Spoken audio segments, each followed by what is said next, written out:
Hello weavers, welcome back to our YouTube channel. ఈరోజు ఈ యొక్క వీడియోలో వచ్చేసి మీ రెజ్యూమ్ కనుక ఈ విధంగా ఈ ఫార్మాట్లో ఉంటే కనుక మీరు ఏ జాబ్స్కి అప్లై చేసినా సరే మీ రెజ్యూమ్ అనేది కూడా షార్ట్ లిస్ట్ అయితే అవ్వదు, రిజెక్ట్ అయితే అవుతుందన్నమాట. దానితో పాటు ఏటీఎస్ రెజ్యూమ్ని ఎలా క్యాలిక్యులేట్ చేస్తారు, ఎట్లా స్క్రీనింగ్ చేస్తారు, ఏటీఎస్ రెజ్యూమ్ వల్ల ఏంటిది, అదేవిధంగా ఏటీఎస్ రెజ్యూమ్ ఎలా మనకి స్క్రీనింగ్ చేస్తుంది ఒక పర్సన్ని, ఒక క్యాండిడేట్ రెజ్యూమ్ని, దానికి సంబంధించిన కంప్లీట్ డీటెయిల్స్ అనేది కూడా ఎక్స్ప్లెయిన్ చేస్తాను. సో మీరు స్క్రీన్ మీద అయితే చూడవచ్చు. ఫస్ట్ వన్ వచ్చేసి మనకి నెంబర్ 1 ఉంది కదా, అదొక రెజ్యూమ్ ఫార్మేట్ అనమాట. యాక్చువల్గా మనకి రెజ్యూమ్ ఫార్మేట్ ఒక పేజ్ మాత్రమే ఉండాలి. అదేవిధంగా రెజ్యూమ్ ఫార్మేట్ కూడా ఈ విధంగానే ఉంటుందన్నమాట. అదేవిధంగా నెంబర్ 1 ఉన్న రెజ్యూమ్ వచ్చేసి ATS user friendly resume format అన్నమాట. సెకండ్ వచ్చేసి మనకి నార్మల్గా యూజ్ చేసే రెజ్యూమ్ అనమాట. దాంట్లో మీ పిక్స్ కానీ లేకపోతే కాంటాక్ట్ అని ఎడ్యుకేషన్ కలర్ఫుల్గా ఉంటే కనుక అది కూడా ఆ ఆర్డర్లో ఉంటే కనుక ఛాన్సెస్ అయితే ఉండదన్నమాట. అదేవిధంగా అదొక not without ATS user friendly resume అనమాట.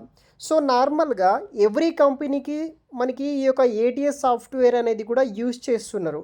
మీకు ఒక ఎగ్జాంపుల్ చెప్తాను, దానివల్ల ఈజీగా అయితే మీకు అర్థమైతే అవుతుంది. ఒక జాబ్కి 1000 అప్లికేషన్స్ వస్తే కనుక ఒక జాబ్కి 1000 మంది అప్లై చేస్తే దాంట్లో ఆ అప్లికేషన్స్ అన్నీ ఏటీఎస్ సిస్టమ్కి వెళ్తుంది. ఆ ఏటీఎస్ సిస్టమ్ ఏం చేస్తుందంటే ఈ యొక్క 1000 అప్లికేషన్స్ని అయితే స్క్రీనింగ్ చేస్తుంది. అంటే ఏదైతే కంపెనీకి మీరు అప్లై చేసుకుంటారో ఆ కంపెనీకి సంబంధించిన జీడీలో ఉన్న, అంటే జాబ్ డిస్క్రిప్షన్లో ఉన్న స్కిల్స్ మీ రెజ్యూమ్లో కనుక మ్యాచ్ అయితే కనుక మీ రెజ్యూమ్ అనేది కూడా షార్ట్ లిస్ట్ అవ్వడం అయితే జరుగుతుంది. ఎట్లా అంటే నెంబర్ 1 రెజ్యూమ్ ఉంది కదా స్క్రీన్ మీద, అట్లా మీ స్కిల్స్ మ్యాచ్ అయితే కనుక మీ రెజ్యూమ్ అనేది కూడా షార్ట్ లిస్ట్ అయితే అవుతుంది. కానీ చాలామంది రెజ్యూమ్స్ వచ్చేసి నెంబర్ 2 రెజ్యూమ్ ఉంది కదా ఆ ఫార్మాట్లో ఉంటుంది. ఉన్నా సరే నెంబర్ 1లో ఏవైతే మనకి కీవర్డ్స్గా మనకి ఏవైతే షార్ట్ లిస్ట్ అయ్యాయో, ఫర్ ఎగ్జాంపుల్ నెంబర్ 1 రెజ్యూమ్లో చూడవచ్చు మనకి అక్కడ కీవర్డ్స్ ఏదైతే కంపెనీకి సంబంధించిన జాబ్ డిస్క్రిప్షన్ ఉన్న కీవర్డ్స్ ఏదైతే ఉంటుందో మనకి ఇక్కడ చూడవచ్చు. రెడ్ కలర్ అని, ఎల్లో కలరు, తర్వాత బ్లూ కలర్ కావచ్చు, తర్వాత మనకి గ్రీన్ కలర్, ఇటువంటి ఫార్మాట్లో ఏదైతే కంపెనీ ఇచ్చిన జీడీలో ఉన్న ఏదైతే స్కిల్స్ ఉంటాయో మీ రెజ్యూమ్లో కనుక ఈ విధంగా ఏటీఎస్ అనేది కూడా ఫైండ్ అవుట్ అయితే చేస్తుంది స్కిల్స్ని. సో ఇలా స్కిల్స్ మెన్షన్ చేసిన తర్వాత మీ రెజ్యూమ్లో ఇలా red colour, yellow colour, blue colour, green కలర్లో మీ ఏదైతే స్కిల్స్ ఉంటాయో ఆ స్కిల్స్ అన్నీ ఈ విధంగా మీ రెజ్యూమ్లో ఫైండ్ అవుట్ అయితే కనుక మీ రెజ్యూమ్ అనేది కూడా షార్ట్ లిస్ట్ అయితే అవుతుంది. సో యూజర్ ఫ్రెండ్లీ కానీ రెజ్యూమ్ ఎలా ఉంటుందంటే నెంబర్ 2 రెజ్యూమ్ ఉంది కదా ఆ ఫార్మాట్లో ఉంటుంది.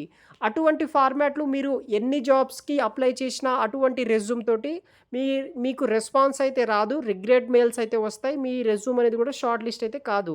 సో మీరేం చేయాలంటే ఏటీఎస్కి సంబంధించిన ఏటీఎస్ రెజ్యూమ్ని మీరు బిల్డ్ చేసి ఎవ్రీ కంపెనీకి సంబంధించిన ఏదైతే జాబ్ డిస్క్రిప్షన్ ఉంటుందో దాంట్లో ఉన్న కీవర్డ్స్ అన్నీ మీ రెజ్యూమ్లో మీరు ప్రాపర్గా యాడ్ చేసేసి మీరు అప్లై చేస్తే కనుక ఈజీగా అప్లై అవ్వడం జరుగుతుంది. సో ఒక జాబ్కి 1000 మంది అప్లై చేస్తే దాంట్లో ఏటీఎస్ బేస్ చేసుకొని మనకి 200 అప్లికేషన్స్ని ఒక 70% స్కిల్స్ ఉన్న 200 రెజ్యూమ్స్ అనేది కూడా ప్రస్తుతానికైతే మనకి షార్ట్ లిస్ట్ చేయడానికి ఒక ఆప్షన్ అయితే ఉంటుందన్నమాట. అవుట్ ఆఫ్ 1000 అప్లికేషన్లో ఆ 200లో మళ్ళీ స్క్రీనింగ్ చేస్తారు. ఎగ్జాక్ట్గా మనకి కావాల్సిన స్కిల్స్ ఏవైతే ఉంటాయో అవన్నీ ఈ విధంగా రెజ్యూమ్ 1 ఫార్మాట్ ఉంది కదా ఆ విధంగా మీ రెజ్యూమ్ కూడా మనకి షార్ట్ లిస్ట్ అవ్వడానికి ఉంటే కనుక ఆ 200 మందిలో ఇంకా ఒక 100 మందికి అయితే యూజర్ ఫ్రెండ్లీకి ఉన్న రెజ్యూమ్ వాళ్ళకి ఆ 100 మెంబర్స్కి మాత్రమే వాళ్ళు రెస్పాన్స్ అయితే ఇస్తారు.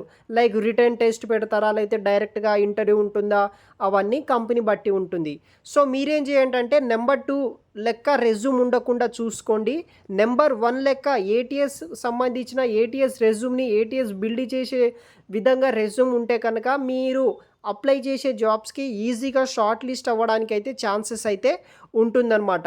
సో మీరు యూట్యూబ్లో చాలా వీడియోస్ అయితే ఉంటాయి ఏటీఎస్ రెజ్యూమ్స్ని ఎట్లా మనం క్రియేట్ చేసుకోవాలి, ఏ ఆర్డర్లో మనం పెట్టాలి, ఎటువంటి స్కిల్స్ వాడాలి, ఎటువంటి కీవర్డ్స్ వాడాలనేది. లేకపోతే కనుక మీరు బయట కొంతమంది ప్రొఫెషనల్స్ కూడా మనకి ఏటీఎస్ రెజ్యూమ్స్ అనేది కూడా డిజైన్ చేసి అయితే ఇవ్వడం జరుగుతుంది. అట్లా కూడా చేసుకొని మీరు జాబ్స్కి ట్రై చేస్తే కనుక ఈజీగా మీ రెజ్యూమ్స్ అనేది కూడా టాప్ ర్యాంకింగ్లో వచ్చేసి మీ రెజ్యూమ్ ఈజీగా షార్ట్ లిస్ట్ అవ్వడానికి అయితే ఛాన్సెస్ అయితే ఉంటుందన్నమాట. సో, ఇంట్రెస్ట్ ఉన్న వాళ్ళు ఎవరైనా సరే అప్లై అయితే ఈ విధంగా మీరు ట్రై చేయండి గైస్. ఏదైనా 8 డేస్ రిబేట్ చేసుకొని మీ రెజ్యూమ్స్ అనేది కూడా షార్ట్ లిస్ట్ అవ్వడానికైతే ఛాన్సెస్ అయితే ఉంటుందన్నమాట. సో, ఇలాంటి లేటెస్ట్ అప్డేట్ కోసం మన ఛానల్‌ని సబ్స్క్రైబ్ చేసుకొని పెట్టుకోండి. ఫర్దర్‌గా మీకు ఇలాంటి లేటెస్ట్ అప్డేట్స్ అనేది కూడా రెగ్యులర్‌గా మన ఛానల్ ద్వారా మీకు రెగ్యులర్‌గా అప్డేట్ రూపంలో అయితే రావడం అయితే జరుగుతుంది. Thanks for watching.